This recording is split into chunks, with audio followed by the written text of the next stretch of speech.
अलंकापुरी पुण्यभूमी पवित्र, तिथे नांदतो ज्ञानराजा सुपात्र. तया आठविता महापुण्यराशी, नमस्कार माझा श्री ज्ञानेश्वरास. नमस्कार. आज आपण ज्ञानेश्वरीचा 13वा अध्याय जो क्षेत्रज्ञ विभाग योग या नावाने आहे तो बघणार. त्याचा शेवटचा भाग आज आपण बघणार आहोत. आतापर्यंत आपण या अध्यायामध्ये म्हणजे भगवंतांनी अर्जुनाला समजावून सांगितलंय की क्षेत्र म्हणजे काय, क्षेत्रज्ञ म्हणजे काय, न्याय म्हणजे काय, ज्ञानी माणसांच्या ठिकाणी कुठले गुण असतात, अज्ञानी माणसांच्या ठिकाणी कुठले गुण असतात, हे समजावून सांगितलेलं आहे. ह्या शेवटच्या भागामध्ये भगवंतांनी अर्जुनाला ज्ञेय म्हणजे काय ते समजावून सांगितलेलं आहे. तसंच प्रकृती पुरुष या दोन तत्वातनं, या दोन भागातनं या ब्रह्माला कसं समजून घेतलं जातं हे समजावून सांगितलेलं आहे. तसंच शरीर आणि आत्मा यांचा संबंध काय आहे हे समजावून सांगितलेलं आहे. तर आपण हा आता ज्ञेय म्हणजे काय हे बघू. तर ज्ञेय म्हणजे काय? ज्ञेय म्हणजे परब्रह्म, परमात्मा. ज्ञेय कशाला म्हणतात? ज्ञेय कुठे असतं? तर ज्ञेय त्याला म्हणतात की जे ज्ञानाशिवाय कुठल्याही उपायाने प्राप्त होऊ शकत नाही, त्याला ज्ञेय म्हटलेलं आहे. आणि ज्ञेय हे परब्रह्म परमात्मा जो आहे तो एकदा प्राप्त झाला म्हणजे तुम्हाला आत्मानुभव आला, आत्मसाक्षात्कार झाला की तुम्हाला या संसारामध्ये कुठलाही आनंद हा अगदी कमी प्रतीचा वाटतो. तुम्ही आत्मानंदामध्ये मग्न असतात. या संसारातली सुख त्याला मोह पाडित नाही. तो नित्य आपल्या आत्मानंदामध्ये स्थित असतो, आनंदी असतो. तर माऊलींनी अशा हे आत्मज्ञानी, आत्मानंद, आत्मसाक्षात्कार यांना झालेला आहे त्या लोकांचं वर्णन केलेलं आहे की आता आत्मप्रभा नित्य नवे, जे करुणे ठाण देवी, जो इंद्रिया ते चोरून जेवी, तयासीची भावे. म्हणजे ज्याला हे ज्ञेय प्राप्त होतं, आत्मानंद प्राप्त होतो, तो किती आनंदात असतो. म्हणजे त्याला आत्मानंद, आत्मज्ञानाचा प्रकाश त्याच्या हृदयामध्ये पडतो आणि इंद्रिया ते चोरून जेवी म्हणजे त्याला शरीराचा सुद्धा विसर पडतो. आत्मज्ञान प्राप्त झाल्यावर, आत्मसाक्षात्कार झाल्यावर ही स्थिती नाहीतरी साध्य साधक भाव हा गळून पडतो. तर असा तो आत्मानंदामध्ये स्थित असतो. असं हे ज्ञेय आहे. हे ज्ञेय कसं आहे तर ते दाखवता येत नाही, पण या महत्त्वाचं जे स्फुरण आहे ते या मायेपासूनच होत आहे आणि जे या विश्वभर व्यापून आहे हे ज्ञेय आहे. तर हे ज्ञेय दाखवता येत नाही, पण जे आपल्याला विश्वरूपाने दिसतं तर मग ते ज्ञेय आहे असं आपण कसं म्हणायचं? आहे म्हटलं तर माया आहे आणि नाही म्हटलं तर विश्वरूपाने दृष्टीस पडतो. मग हा जो प्रश्न आहे नाहीचा हा जो संभ्रम झालेला आहे तो आपल्यालाच नाही तर वेद आणि श्रुती यांना सुद्धा झालेला आहे. म्हणून त्यांची वाणी मुकी झालेली आहे. म्हणजे वेद सांगू शकत नाही की खरंच परब्रह्म कसं आहे नाही आहे, या विश्वामध्ये काय व्यापून आहे. तर हे असं परब्रह्म, त्याच्यामुळे वेदांनी काय म्हटलेलं आहे या परब्रह्माविषयी, त्यांनी नेती म्हणून कानावर हात ठेवलेले आहे की नाही आम्हाला माहीत नाही, आम्ही नीट स्पष्टपणे सांगू शकत नाही. असं हे ज्ञेय आहे. पण भगवंत म्हणतात की हे ज्ञेय कसं आहे हे मी सांगतो तुला समजावून. तर ज्याप्रमाणे मातीपासून सुगडे तयार होतात, माठ तयार होतात, इतर भांडी तयार होतात. माती हे काय आहे? हे पृथ्वी तत्व आहे. म्हणजे हे जे सुगडे मडके जे आहेत हे मातीपासून, पृथ्वीपासूनच तयार होतात. पण पृथ्वी त्यात असते का? नाही, पृथ्वी त्यात नसते. तसं हे जे ज्ञेय आहे हे सर्व विश्वात व्यापून आहे, पण त्या विश्वामध्ये ते लिप्त नाही आहे. भगवंतांनी 9व्या अध्यायामध्ये अर्जुनाला समजून सांगितलेलं आहे, मया ततमिदं सर्वं जगत् व्यक्तमूर्तीना मस्थानी सर्वभूतानी न चाहं तेच व्यवस्थिता. म्हणजे भगवंत म्हणतात की मी जो अव्यक्त जो आहे तो या सर्व चराचराला पुरून उठलेला आहे. ही भूतमात्रा जी आहे ती माझ्यापासूनच उत्पन्न झालेली आहे, ते माझ्यापासून उत्पन्न झालेले आहे, पण मी त्यांच्यात नाही आहे. असं हे ज्ञेय आहे. तर ह्या ज्ञेयाला जे चराचराला व्यापून आहे सृष्टीच्या, मग याला बघण्याचा प्रयत्न वेद आणि श्रुतींनी केलेला आहे. तर त्यांनी या ज्ञेयाला 6 प्रकारांनी बघितलेलं आहे. तर ते आपण बघूया. तर सर्वप्रथम त्यांनी ह्या ज्ञेयाला विश्वबाहू म्हटलेलं आहे, की जे सर्व देशामध्ये सर्वकाली उपस्थित असतं आणि स्थूल आणि सूक्ष्म वस्तूंपासून, जीवांपासून ज्या क्रिया होतात त्या ज्याच्या सत्तेने होतात, म्हणजे या त्या ब्रह्माच्या सत्तेने होतात. म्हणजे ब्रह्म हे क्रियाशील आहे, म्हणून या ब्रह्माला त्यांनी विश्वबाहू म्हटलेलं आहे.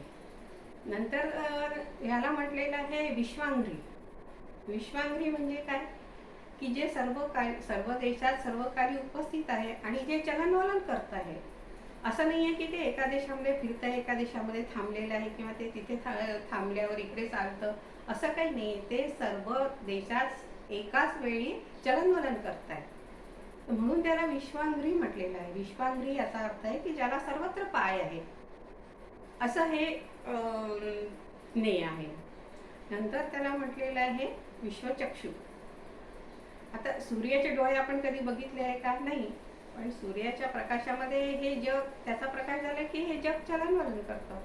तसंच हे ज्ञेय स्वयंप्रकाशी आहे आणि ह्याच्या प्रकाशामध्ये या जीवमात्रांकडनं हालचाली होतात, म्हणून याला विश्वचक्षु म्हटलेलं आहे. नंतर याला म्हटलेलं आहे विश्वमूर्धा. आकाश कसं, कितीही तुम्ही वर जा, आकाश हे तुमच्या डोक्याच्या वरच असतं. अगदी अवकाशयानाने जरी तुम्ही गेले तरी तुमच्या डोक्यावर आकाश आहेच. जसं आकाश सगळीकडे व्यापून आहे, तसं हे ब्रह्म सगळीकडे व्यापून आहे, सर्वत्र आहे. तर म्हणून ह्याला वेदांनी आणि श्रुतींनी विश्वमूर्धा म्हटलेलं आहे. मूर्धा याचा अर्थ आहे की ज्याला सर्वत्र डोके आहेत, असा हे ज्ञेय आहे. नंतर त्याला म्हटलेलं आहे विश्वतोमुख. आता अग्नीचं मुख आपण कधी बघितलं आहे का? नाही. अग्नीच्या ज्वाळा किंवा अग्नीचं तेज हेच त्याचं मुख आहे. आपण जे त्याच्यामध्ये टाकतो ते तो स्वहा करतो. तसंच हे जे ज्ञेय आहे ते या जगातील सगळ्या वस्तूंचा उपभोग घेतो. जे जे त्याला ते देतात त्याचं ग्रहण करतो, म्हणून त्याला विश्वतोमुख असं म्हटलेलं आहे. नंतर म्हटलेलं आहे की सर्वत्र कान असणारा, म्हणजे सर्वत्र ऐकणारा. जसं आकाश सगळ्या सृष्टीला व्यापून आहे आणि शब्द हा आकाशाचा गुण आहे, तर या विश्वामध्ये जिथे जिथे जे जे काही बोललं जातं ते सगळं हे ज्ञेय ऐकत असतं, म्हणून त्याला सर्वत्र ऐकणारा असं म्हटलेलं आहे. तर भगवंत अर्जुनाला म्हणतात की अर्जुना, तुला असं वाटतं का की ह्या ज्ञेयाचे हात, पाय, डोळे दाखवावे म्हणून हे याला 6 प्रकारांनी सांगितलेलं आहे? तर हे असं नाही आहे. अवयव दाखवण्यासाठी म्हणून हे दाखवलेलं नाही आहे किंवा सांगितलेलं नाही आहे.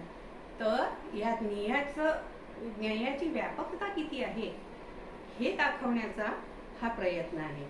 जसं शाई असते, शाईमध्ये सगळ्या लिपी ह्या अंतर्भूत असतात. लेखक जो लिपी लिहील ती कुठलीही लिपी तो त्या शाईने लिहू शकतो. तसं हे जे ज्ञेय आहे ते ज्ञेय सर्व विश्वाला व्यापून आहे. विश्वामध्ये जो याला जे देतो, अर्पण करतो, त्याचं हे ग्रहण करतं. हे ज्ञेय आहे हे ग्रहण करतं. तसंच जो भक्त याला आर्ततेने त्याची प्रार्थना करतो, ती प्रार्थना सुद्धा हा सर्व ठिकाणी ऐकतो, असं हे ज्ञेय व्यापक आहे.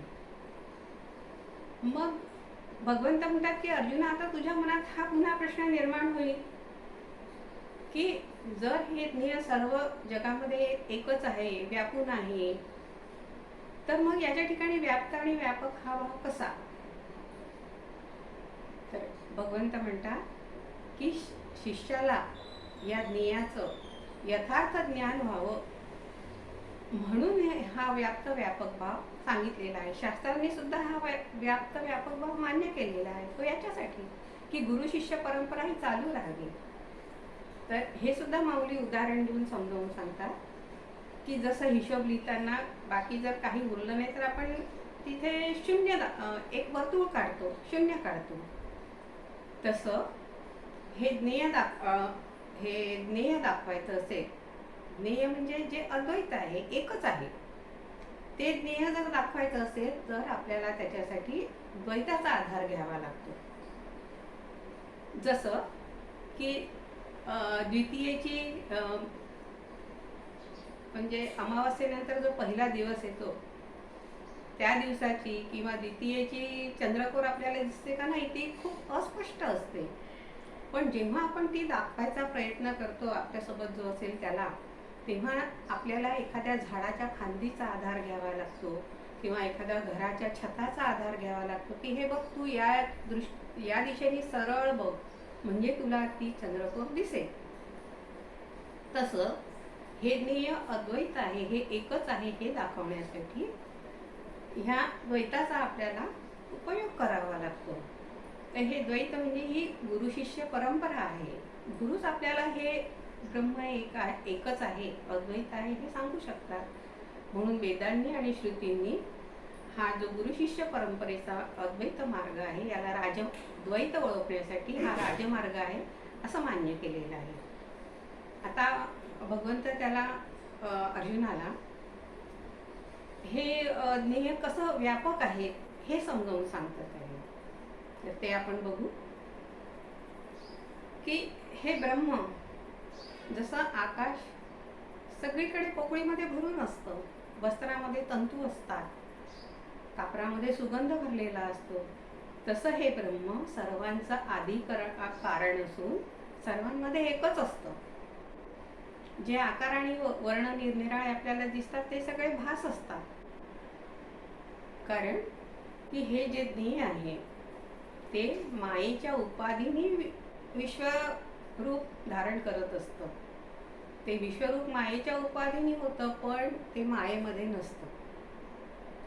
जसं की गुळाच्या आकारात गुळाची गोडी असते का? नाही. गुळाच्या आकारात गुळाची गोडी नाही आहे. तसं हे जे मानवी इंद्रिय आहे आणि सत्वादी जे गुण आहे त्या गुणामध्ये हे ज्ञेय आहे असा आपल्याला भास होतो, पण ते त्यात नसतं, ते त्या आकाराला सुद्धा येत नाही. असं हे ज्ञेय सर्वांना व्यापून आहे पण एकच आहे, सगळीकडे व्यापलेलं आहे. जसं क्षीरसागर जो असतो तर त्याला आपण असं म्हणू शकतो का की हा काठाशी कमी गोड आहे आणि मध्यभागी खूप गोड आहे? नाही. क्षीरसागर हा सगळीकडे एकाच चवीचा, एकाच गोडीचा असतो. तसं हे ब्रह्म या सृष्टीमध्ये अगदी निरनिराळ्या जड, चेतन, अचेतन अशा ज्या ज्या वस्तू आहे, सृष्टीत ज्या ज्या वस्तू आहेत त्यांच्यामध्ये हे एकत्वाने व्यापलेलं आहे, जे सर्वांचं आदी कारण आहे आणि सूक्ष्म रूपाने सर्वांना धारण केलेलं आहे.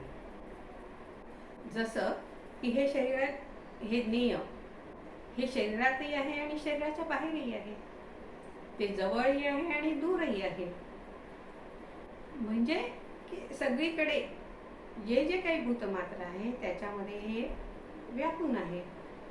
तर हे भूतमात्रांच्या ठिकाणी व्यापून आहे कसं? तर ह्या सृष्टीमध्ये जे भूतमात्रा निर्माण होतात तर ह्या 4 अवस्थांमधनं निर्माण होतात. जसं जरायुज, अंडज, स्वेदज आणि उद्बीज. ह्या प्रकाराने 84 कोटी जीव जंतू हे निर्माण होत असतात. इतक्या ह्या योनी आहेत की नाही, तर या योनींमध्ये फिरणारे जीवजंतू हे या ज्ञेयापासूनच निर्माण होतात. पण ह्या सर्वांच्या ठिकाणी म्हणजे सगळे जीवजंतू जे सूक्ष्म आहेत आणि जे स्थूल आहेत किंवा स्थूलपेक्षाही आणखी स्थूल आहेत, असे विश्वभर जे प्राणी ज्या ह्या 4 अवस्थातनं निर्माण झालेले आहे त्यांच्या ठिकाणी हे ज्ञेय एकरूपाने आहे. तिथे लहान मोठा हा काही फरक नाही आहे की लहान प्राणी आहे म्हणून तिथे थोडंसंच आहे, मोठा प्राणी आहे म्हणून तिथे खूप मोठा आहे, नाही. ते व्यापक आहे आणि सर्वांच्या ठिकाणी एकतत्वाने पूर्णतेने आहे, असं हे ज्ञेय आहे. आणि मग भगवंत हे समजावून सांगतात की हे जे ज्ञेय आहे, हे जे ज्ञेय व्यापून आहे,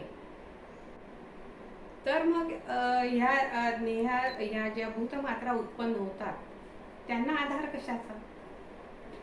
तर ह्या 4 अवस्थांमधनं जे भूतमात्रा निर्माण होतात त्यांच्या उत्पत्तीचा जो हेतू आहे तोच ह्या ज्ञेयाचा आधार आहे त्यांना.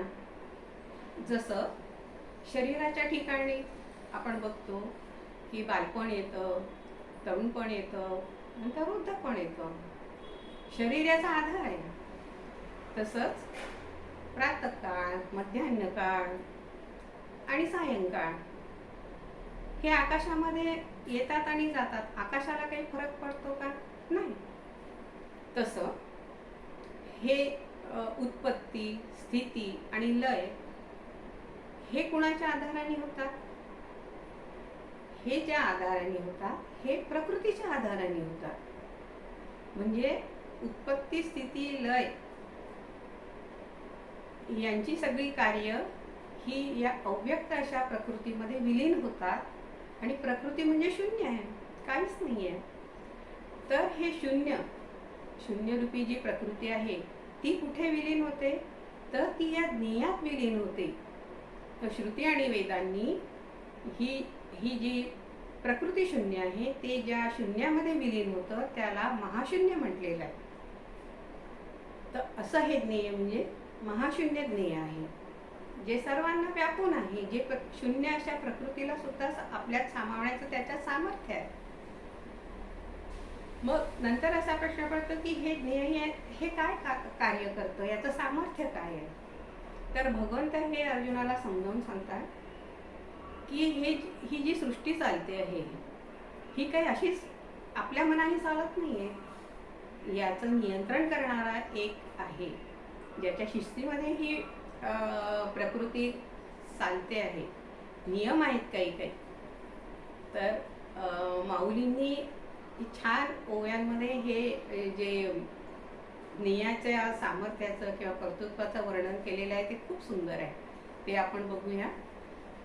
की माऊली म्हणतात, पर्वती बैसिका न संडे, समुद्रे रेखा नोलांडावे, पृथ्वीया भूते व्हावी, हे आज्ञा माझी. म्हणजे माऊली म्हणतात, म्हणजे माऊलींच्या मुखातनं भगवंतच बोलतात आहे.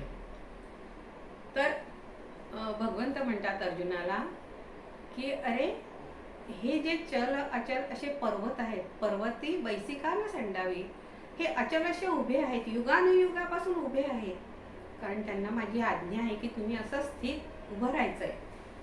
तसंच समुद्राला मी मर्यादा घालून दिलेली आहे, समुद्र आपली मर्यादा कधीही ओलांडत नाही.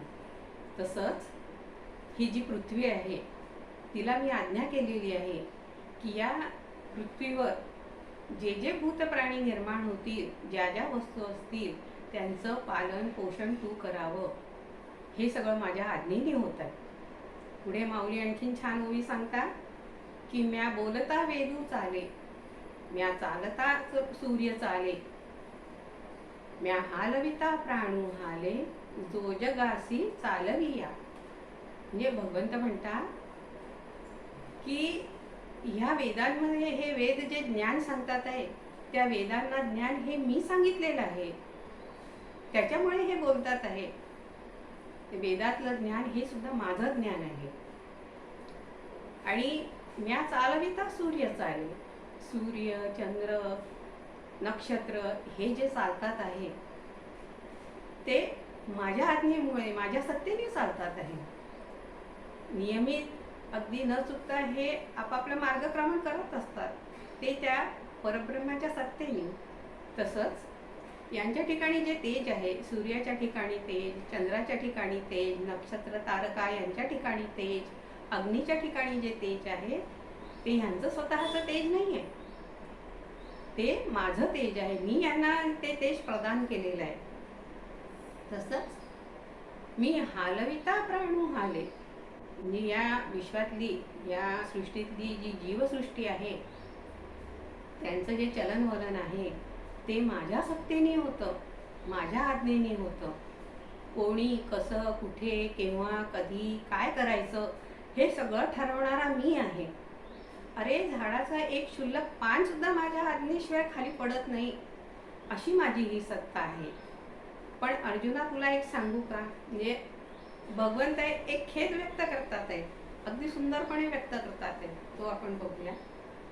अर्जुना, मी नसे ऐसे कोणते ठिकाण असे, पण प्राणियाचे दैव कैसे न देखती माते. म्हणजे अर्जुना, या सृष्टीमध्ये अशी कुठली जागा आहे की जिथे मी नाही आहे? या सृष्टीला सर्व व्यापून आहे मी. पुरुष सूक्तामध्ये आलेला आहे, तत्तिष्ठ दशांगुलम.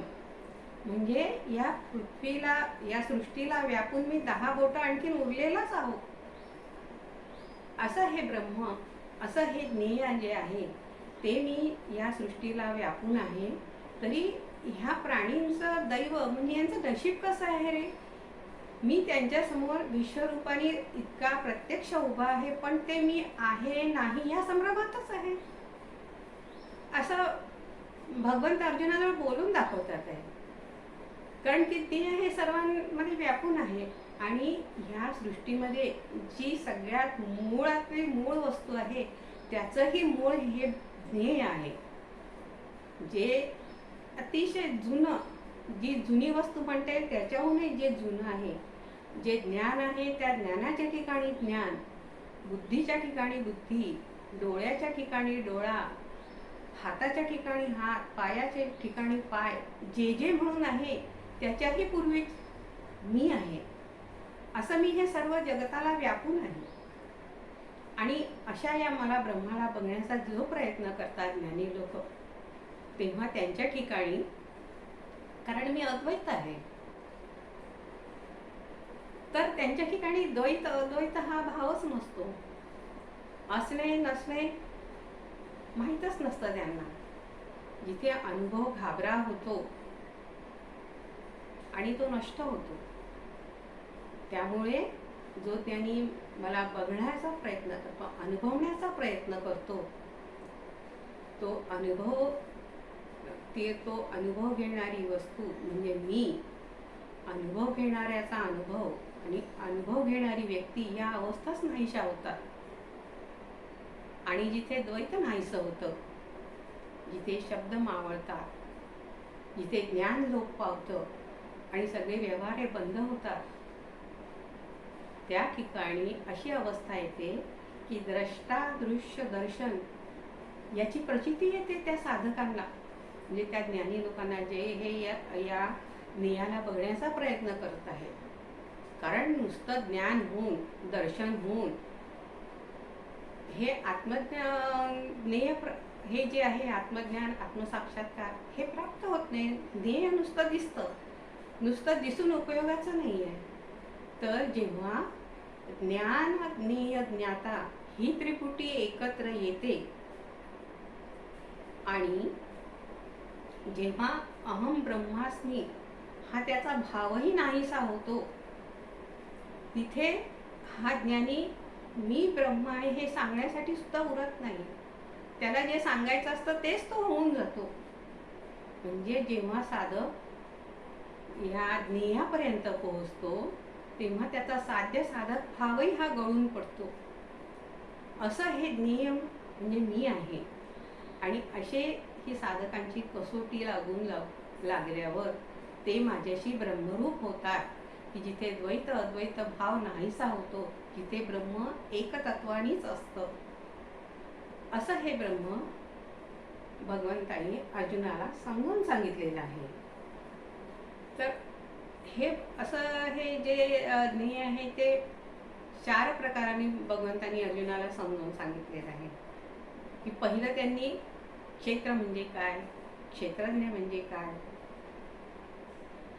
मग ज्ञान म्हणजे काय, ज्ञानी लोकांच्या ठिकाणी कोणती लक्षणं असतात, आणि आता याच्यानंतर हे ज्ञेय म्हणजे काय हे सविस्तरपणे समजावून सांगितलेलं आहे. पण भगवंतांना असं वाटतं की नाही, अर्जुनाच्या चेहऱ्यावरचा विस्मय अजून आहे, पण तो उत्सुकतेने ऐकतोय. आता उत्सुकतेने ऐकणारा जर भक्त समोर असेल तर गुरूंना काय, त्यांना तर आणखीन सांगण्याचा उत्साह येतो. तेव्हा भगवंत म्हणाले की नाही, मला जेवढं जे जे ज्ञान आहे या ज्ञानाबद्दलचं ते मी या अर्जुनाला सांगणार आहे. तर म्हणून भगवंत अर्जुनाला म्हणतात की अर्जुना, तुला हे नीट समजलं आहे का? तुला हे कठीण वाटतंय का? म्हणजे जसं आई लहान मुलाला एक एक घास करून खाऊ घालते, तसं हे आई पण आपल्याकडे घेऊन ही गुरुमाऊली आपल्या भक्ताला म्हणजे अर्जुनाला अगदी विचारते आणि समजावून सांगते आहे. मग तुला हे कठीण वाटतंय का? तर मी तुला आणखीन सोप्या शब्दामध्ये समजावून सांगतो. तर आणि अर्जुन काय, त्याला जो प्रत्यक्ष भगवंत आणि जे ज्ञेय ब्रह्मज्ञान समजावून सांगत आहे, तर ते कोणाला ऐकावं असं वाटणार नाही. अमृत जर कोणाला प्यायला दिलं तर तो नाही म्हणेल का? नाही. अर्जुनाची अवस्था ही अशीच झालेली आहे की भगवंत आणखीन सोपं करून सांगतात आहे, मग आपण हे ऐकायलाच पाहिजे. म्हणजे अर्जुनाची उत्कंठा आणखीन वाढीस लागलेली आहे. तर भगवंत यानंतर हे ज्ञेय 2 तत्वातूनच समजावून सांगतात आहे अर्जुनाला. तर ती 2 तत्व कोणती? तर ते एक प्रकृती आणि पुरुष या 2 माध्यमातून भगवंत अर्जुनाला ज्ञेय समजावून सांगतात. तर हे समजावून सांगण्यापूर्वी भगवंत अर्जुनाला म्हणतात की यापूर्वीही मी कपिला अवतार घेतला होता आणि त्यामध्ये हे प्रकृती पुरुषापासून ज्ञेय कसं जाणायचं याचा मार्ग मी दाखवलेला होता.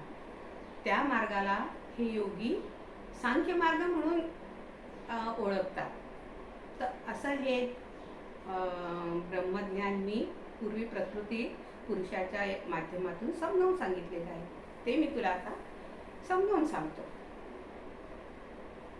तर बघ अर्जुना, की जसं रात्र आणि दिवस हे एकमेकांशी संलग्न असतात आणि एकमेकांशी आधारित असतात, तसं ही प्रकृती आणि पुरुष एकमेकांशी संलग्न आहे आणि एकमेकांवर आधारित आहे.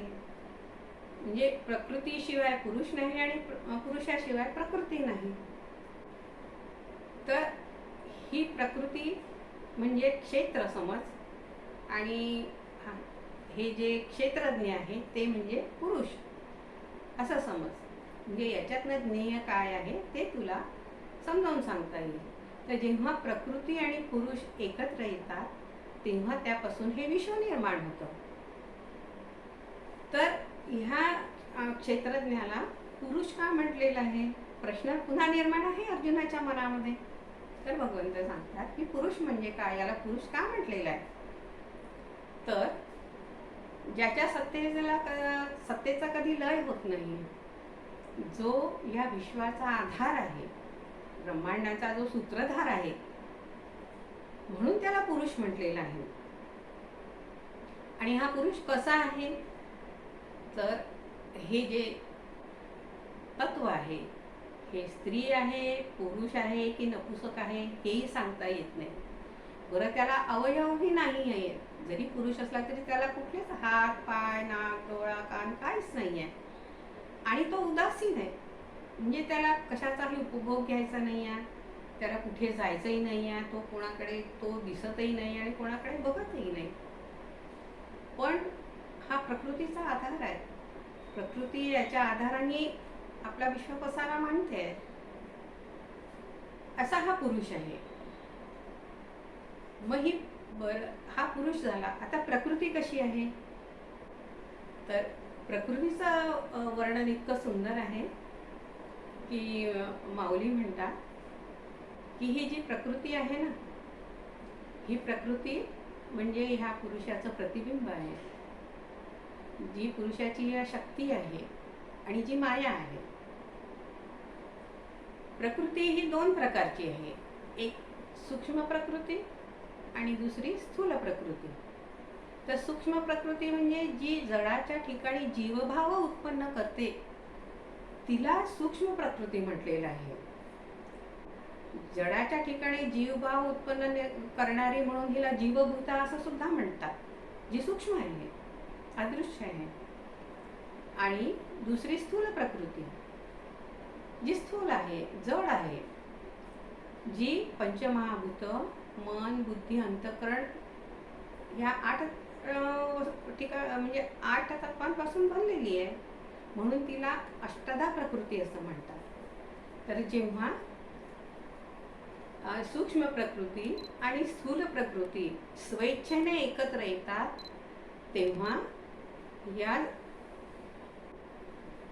प्रकृतीची टाकसाळ सुरू होते. आता टाकसाळ म्हणजे काय हे पण बघू. की टाकसाळ म्हणजे नाणे जिथे छापले जातात, नाणे जिथे छापले जातात त्याला टाकसाळ म्हणतात.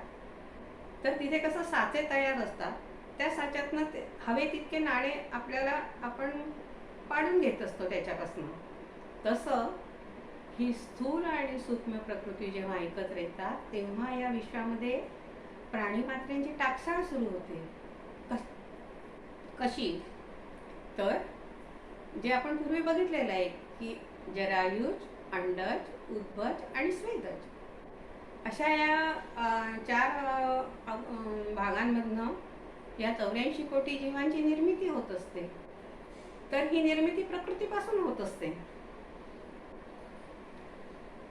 आणि ही म्हणजे हिचं हे कार्य हे जे प्राणी मात्र निर्माण करण्याचं कार्य हे अव्याहत सुरू असतं. तसंच ही दिसायला कशी आहे, तर माऊलींनी याचं सुंदर वर्णन केलेलं आहे की जी प्रतिक्षणी नित्य नवी, रूपगुणाची आगवी, जडाते ही माजवी, जियेचा माजू. ही प्रकृती कशी आहे, तर प्रतिक्षणी नित्य नवी. ही क्षणाक्षणाला बदलणारी आहे, प्रत्येक क्षणाला नवीन आपलं रूप दाखवते. काळावर स्वार आहे. काळ जसा आपल्या वेगाने धावतोय तशी ही प्रकृती धावते आहे. नाविन्याची ओढ आहे हिला, नवीन नवीन सृष्टी निर्माण करते. म्हणून ही नित्य नवी आहे. जे काल आहे ते आज नाही, जे आज आहे ते उद्या नाही. या सृष्टीमध्ये इतके जीव मात्र तयार होतात आहेत किंवा झालेले आहेत, तर एक तरी एकासारखा आहे का? नाही. किती विविधता आहे. हे सगळं या प्रकृतीचं कर्तृत्व आहे. प्रतिक्षणी नित्य नवी, रूपगुणाची आगवी, दिसायला अत्यंत देखणी आहे. ते सृष्टी ही सौंदर्याने नटलेलीच आहे. अगदी स्थूल सूक्ष्म कुठलंही तुम्ही बघा, ते सौंदर्यच दिसतं आपल्याला. अशी ही रूपवान आहे. प्रतिक्षणी नित्य नवी, रूपगुणाची आगवी, गुणमयी आहे. म्हणजे सत्व रज तम हे गुण हिच्याचपासून निर्माण झालेले आहे. आणि या गुणामुळे सत्व म्हणजे चांगली कार्य, मध्यम कार्य, तामसी म्हणजे निकृष्ट प्रकारची कार्य ही या भूतमात्रांकडनं केली जातात. आणि मग त्या कार्यापासून जी फळं निर्माण होतात, ती फळं भोगण्यासाठी पुन्हा त्यांना जन्माला यावं लागतं. म्हणजे या जीवमात्रांचं जन्म मरणाचं चक्र ही प्रकृती सतत फिरत ठेवते. अशी ही प्रकृती आहे. तर म्हणून त्याला म्हटलेलं आहे की रूपगुणाची आगवी, जडातेही माजवी, जियेचा माजू. म्हणजे ही जे जडत्व आहे त्याच्या ठिकाणी ही जीवभाव उत्पन्न करणारी आहे. जसं की आपण पुरुषाचं वर्णन ऐकताना असं बघितलं की पुरुष हा निष्क्रिय आहे, त्याच्या ठिकाणी काही भाव नाही आहे, त्याला अवयव नाही आहे, नुसतं असणं हाच एक भाव त्याच्या ठिकाणी आहे. पण ही प्रकृती इतकी चतुर आहे की त्या निष्क्रिय पुरुषाच्या ठिकाणी विकार उत्पन्न करते. विकार उत्पन्न करते म्हणजे हीच त्याच्या ठिकाणी विकार होऊन त्या गुणांचा दोषांचा उपभोग घेते आणि त्याला पुरुषाला विकारवश करते. सर्वसामान्य लोकांना काय वाटतं की हा पुरुष जो आहे तो ह्या गुणांचा उपभोग घेतो आहे, याला जन्म मृत्यू प्राप्त झालेले आहे. पण हे सगळं कर्तृत्व या प्रकृतीचं असतं. ती ह्या पुरुषाला विकारी हीच करते, विकार हीच बनते. म्हणजे ह्या प्रकृती पुरुषाचा असा संबंध आहे की हे दोघं एकत्र न येता, यांचा संग न घडता सुद्धा हे विश्व निर्माण होत आहे. अशी ही प्रकृती अगदी गुणमयी आहे. आणि जडातेही माधुर्य म्हणजे उन्माद, इंद्रियांमध्ये जो उन्माद निर्माण करतो त्याच्यामध्ये ही प्रकृती अगदी तरबेज आहे. अशी ही प्रकृती या शरीराला म्हणजे जड ज्या ज्या ज्या वस्तू आहे त्याच्या ठिकाणी जीवभाव उत्पन्न करणारी आहे. तर ही अशीच आहे का? नाही. तर ज्या 18 विद्या 64 कला यांची निर्माती सुद्धा ही आहे. तसंच वेदांच्या ठिकाणी ज्ञान, ज्ञानामध्ये चेतना, बुद्धीमध्ये बुद्धी ही निर्माण करते.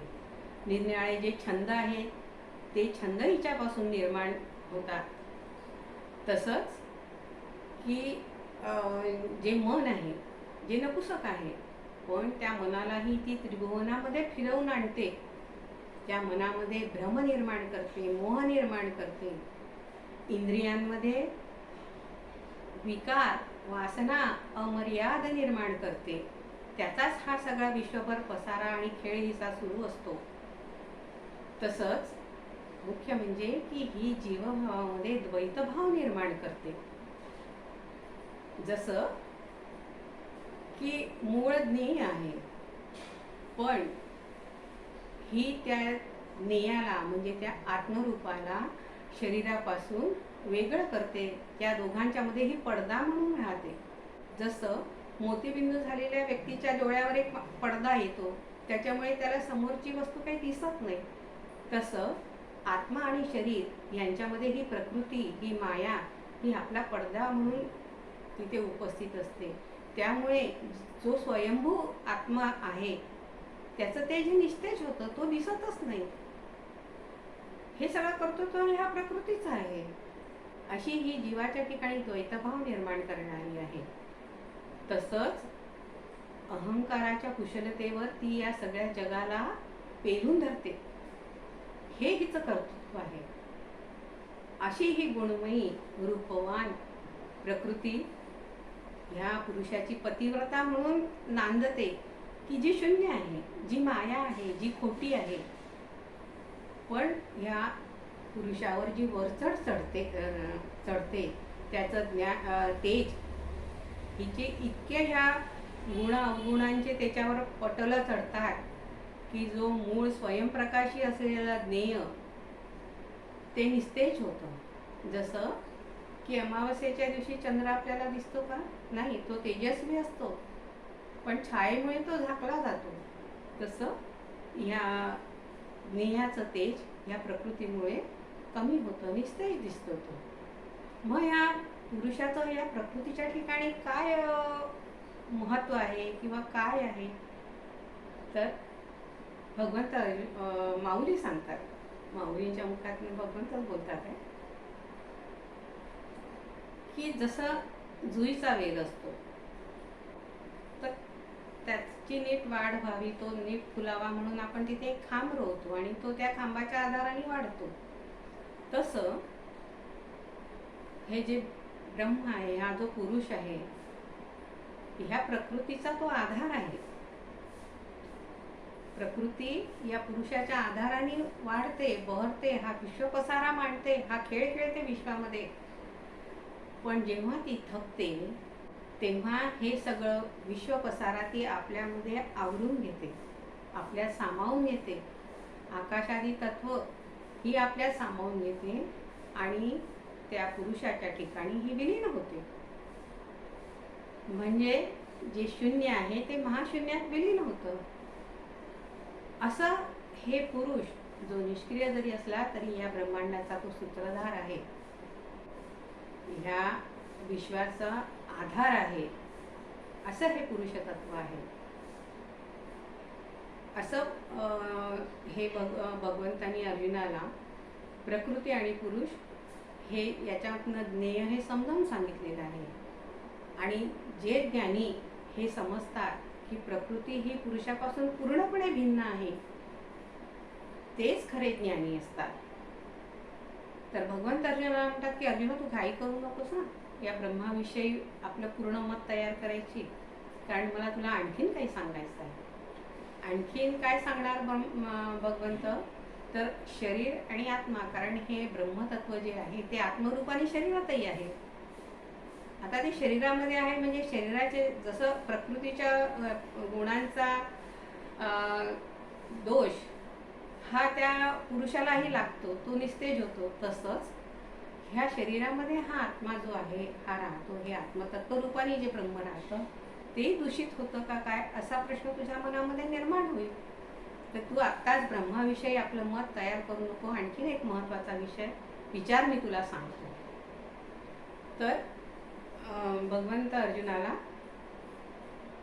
शरीर आणि आत्मा यांचा संबंध समजावून सांगतात. तर भगवंत म्हणतात शरीर हे स्थूल आहे, जड आहे, आणि जे आत्मतत्व आहे, जे ज्ञेय आहे, जे क्षेत्रज्ञ आहे, ते कसं आहे? ते शुद्ध स्वरूपात आहे, ते सूक्ष्म आहे, अदृश्य आहे. तसंच हे शरीर आहे हे पंचमहाभूतापासून तयार झालेलं आहे. याच्यामध्ये 7 धातू आहे, 5 अग्नी लागलेले आहेत, बफकणारे इंद्रिय आहे. तसंच हे शरीर म्हणजे काळाचा घास आहे. क्षणाक्षणाला हे शरीर काळाच्या मुखामध्ये जात आहे, म्हणजे हे शरीर नाशिवंत आहे. तर आणि तसंच हे जे ज्ञेय आहे, जे आत्मतत्व आहे, ते कसं आहे? जे अजन्म आहे, जे जन्माला येत नाही, जे नित्य आहे, जे नित्य नवीन आहे, जे अविकारी आहे, अपरिच्छिन्न आहे, जे शुद्ध आहे, जे अजन्म आहे, असं हे क्षेत्रज्ञ म्हणजे ब्रह्मतत्व आहे, आत्मतत्व आहे. तर मला सांग की प्रकृती ही स्थूल आणि क्षेत्रज्ञ म्हणजे ब्रह्मतत्व हे कसं आहे, आत्मतत्व हे कसं आहे, सूक्ष्म अदृश्य आहे. मग या दोघांना एकत्र आणता येईल का? नाही. या दोघांची तत्व वेगळी वेगळी आहेत.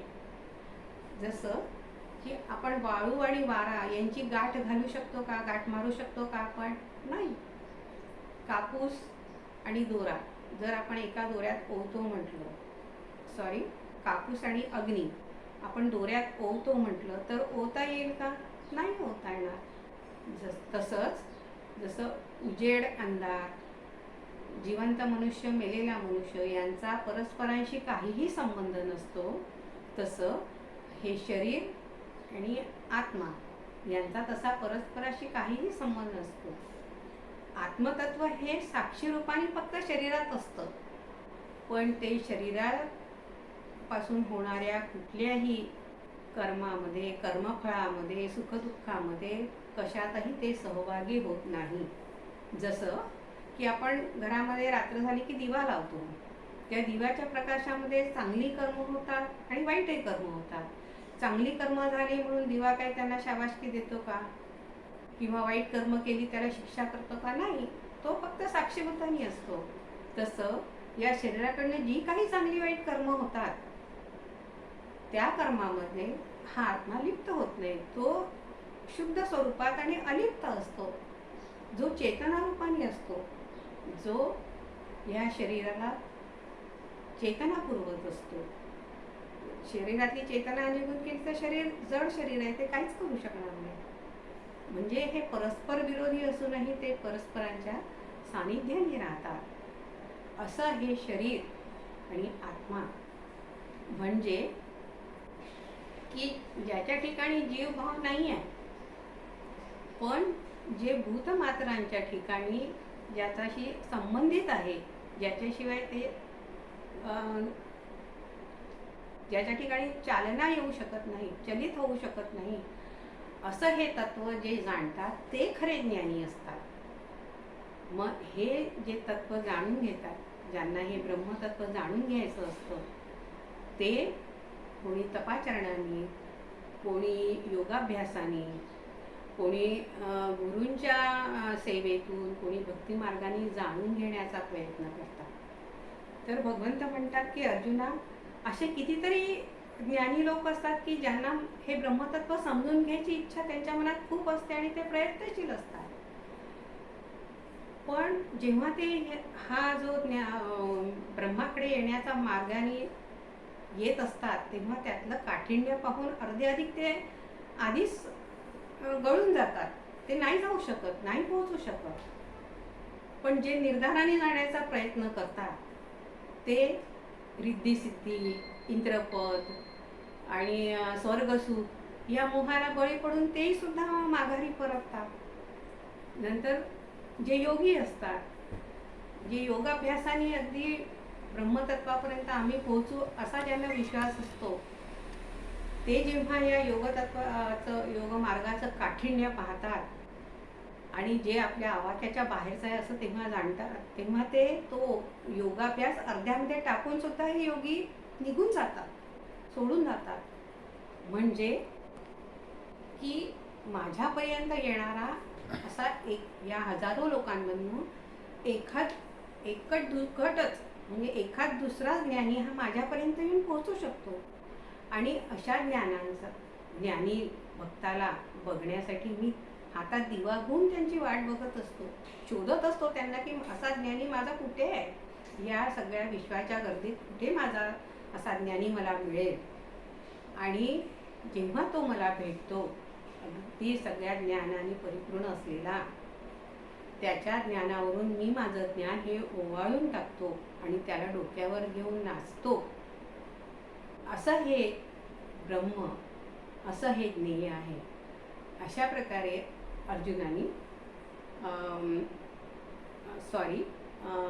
भगवंतानी अर्जुनाला ज्ञेय म्हणजे काय, ते प्रकृती पुरुषाने कसं जाणता येतं, ते शरीर आणि आत्मा यामध्ये कसं वेगळं आहे हे समजावून सांगितलेलं आहे. ज्याप्रमाणे एका भांड्यातलं पाणी आपण दुसऱ्या भांड्यात ओतावं, त्याप्रमाणे भगवंतांनी आपल्या हृदयातलं ज्ञान हे अर्जुनाच्या हृदयामध्ये सहजपणे ओतलेलं आहे. कारण भगवंतांना अर्जुनाला पूर्ण रहस्य या आत्मतत्वाचं, या परब्रह्म परमात्म्याचं सांगायचं आहे. कारण अर्जुन त्या योग्यतेचा आहे, तो ज्ञानी शिष्य आहे, भगवंताचा आवडता आहे. असं भगवंतांनी अर्जुनाला हे क्षेत्रज्ञ म्हणजे काय हे समजावून सांगितलेलं आहे. आणि ज्ञानेश्वरीमध्ये माऊलींनी आपल्याला हे इतकं सुंदर आणि सविस्तर समजावून सांगितलेलं आहे की जणू काही आपण हे आत्मतत्व बघण्याचा एखादा आनंदाचा सोहळा बघतो आहे असं आपल्यालाही असं वाटतं. जसं माऊलींनी आधी म्हटलेलं आहे की दिसो परतत्व डोळा, असं त्यांनी परतत्व हे आपल्या समोर आपल्या हातावर आणून ठेवलेलं आहे. आणि माऊलींनी आपली प्रतिज्ञा पूर्ण केलेली आहे. तर कोणती प्रतिज्ञा? तर माऊली असं म्हणतात की तेणे कारणे मी बोलीन, बोली अरूपाचे रूप दावीन, अतिंद्रिय परी भोगवीन, इंद्रिया करवी. म्हणजे माऊली म्हणतात की मी बोलेन, मी तुम्हाला सांगेन. काय सांगेन? तर जे अरूप आहे, जे दिसू शकत नाही, निर्गुण निराकार आहे, असं ते आत्मतत्व मी तुम्हाला दाखवेन. नुसतं दाखवेन नाही तर अतिंद्रिय परिभोगवीन, इंद्रिया करवी. जे अतिंद्रिय आहे, अतिंद्रिय म्हणजे जे इंद्रियांकडनं ज्याचा भोग घेणं शक्य नाही आहे, शब्द स्पर्श रूप रसगंध यांनी जे जाणता येत नाही, ज्ञानेंद्रियांना ते त्याचा अनुभव घेता येत नाही, असं ते अतिंद्रिय मी तुम्हाला भोगवून देईल. म्हणजे तुम्हाला शब्दानी, वाचेनी, डोळ्यांनी, कानांनी, स्पर्शानी हे तत्व आपण आपल्याला अनुभवतो आहे, हा अनुभव मी तुम्हाला आणून देईल. आणि शेवटी अनुभव हा महत्त्वाचा नाही का, जसा आत्मसाक्षात्कार महत्त्वाचा. जेव्हा आपल्याला कुठल्याही गोष्टीचा अनुभव येतो तेव्हा आपल्याला त्याची सत्यता पडते ना. तर असं माऊलींनी हे अतिंद्रिय आपल्याला इंद्रियांकरवी भोगवून दिलेलं आहे. तर माऊली म्हणतात त्याच्यानंतर की ही माझी गर्भोक्ती नाही आहे बरं का, नाही तर तुम्हाला असं म्हणजे वाटू शकतं की पहा मी तुम्हाला हे इंद्रिय भोगवून दिलेलं आहे, ही गर्भोक्ती नाही आहे, तर माझ्या श्रीमंत अशा सद्गुरूंनी मला जे सगळ्या शास्त्रांमध्ये निपुण केलेलं आहे त्याच्यामुळे मला हे शक्य झालेलं आहे. नाही तर मी कसा आहे, मी हात असून थोडका आहे, पाय असून मी लंगडा आहे, वाचा असून मी मोका आहे. म्हणजे किती नम्रतेची भावना. आणि श्रेय हे आपल्याकडे घ्यायचंच नाही हे माऊलींनी यातून दाखवलेलं आहे. अशा या माऊली कशा आहेत, तर या ज्ञानियांचे राजा आहेत, जे ज्ञानाचे देव आहेत, ज्यांच्या समोर प्रत्यक्ष ज्ञान हे हात जोडून उभं आहे. अशा माऊलींनी इतकी नम्रता दाखवावी, सगळं श्रेय सांगण्याचं आपल्या गुरूंना द्यावं. अशा ज्ञानेश्वर माऊलींच्या चरणी नतमस्तक होण्यावाचून आपल्या हातात काहीच राहत नाही, आपली बुद्धीसुद्धा चालत नाही, शब्दमुखे होतात. फक्त माऊलींच्या चरणी नतमस्तक होणं हा एवढाच एक उपाय आपल्या समोर असतो. अशा प्रकारे हे जे क्षेत्रज्ञ विभागयोग हा नावाचा 13वा अध्याय जो ज्ञानेश्वरीमध्ये ज्ञानेश्वर महाराजांनी सांगितलेला आहे, तो मी माझ्या अल्पबुद्धीने मला जसा समजला तसा मी तुम्हाला सांगितलेला आहे. शक्यता आहे अगदी, म्हणजे काय, मला खात्री आहे की यात काही उणिवा या निश्चित राहिलेल्या आहेत, पण त्या तुम्ही मोठ्या मनाने मला माफ करा. आणि आजची ही सेवा मी ज्ञानेश्वर माऊलींच्या चरणी आणि तुम्हा श्रोत्यांच्या चरणी समर्पित करते. आणि हे 13व्या अध्यायावरचं निरूपण मी संपवते. ज्ञानेश्वर जय.